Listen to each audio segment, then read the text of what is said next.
Hello दोस्तों, Rohit horror story में आपका स्वागत है।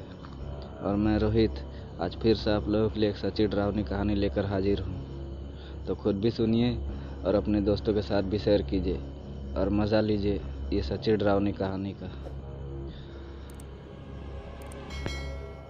मेरा नाम अमित है। मैं आप सबको एक आंखों देखा किस्सा सुनाने जा रहा हूँ। बात 4-5 साल पुरानी है। उस समय हम करावल नगर दिल्ली में रहते थे। कुछ दिनों से हमारे मोहल्ले में एक चुड़ैल के घूमने की अफवाह फैली हुई थी। कुछ लोगों का कहना था कि उन्होंने एक डरावनी औरत को रात के समय घूमते हुए देखा है। वह कभी घरों की छत पर होती तो कभी गलियों में घूमती हुई दिखाई देती थी। इस वजह से लोगों ने छत पर सोना भी बंद कर दिया था। अंधेरा होते ही गलियां सुनसान हो जाती थी। एक दिन मोहल्ले के लोगों ने मिलकर रात पर पहरा लगा दिया, मगर कोई नहीं आया।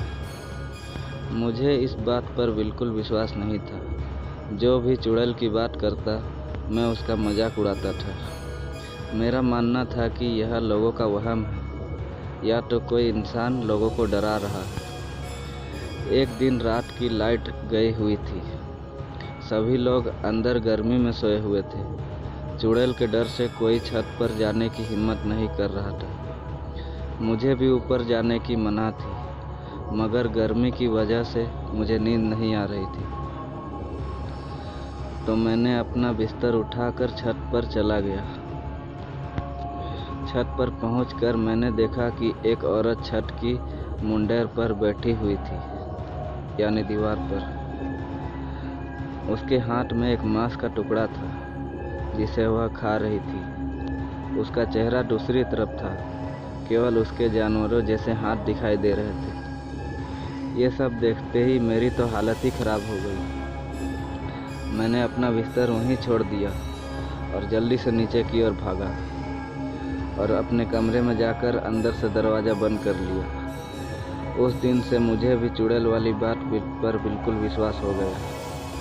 अगले कुछ दिनों तक चुड़ैल के देखे जाने की घटनाएं होती रही, पर कुछ दिनों बाद अपने आप ही बंद हो गई। लोगों का डर भी खत्म हो गया। मगर मैंने जो उस रात देखा था, उसे याद करता हूँ तो आज भी मेरी रूह कांप जाती है।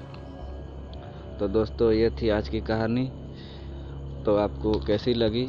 अगर अच्छी लगी हो तो हमें ज़रूर बताइए। और इसी तरह की और कहानी सुनने के लिए आप हमारे चैनल को सब्सक्राइब कर लीजिए। तो चलिए मिलते हैं कोई अगली कहानी के साथ। तब तक के लिए बाय।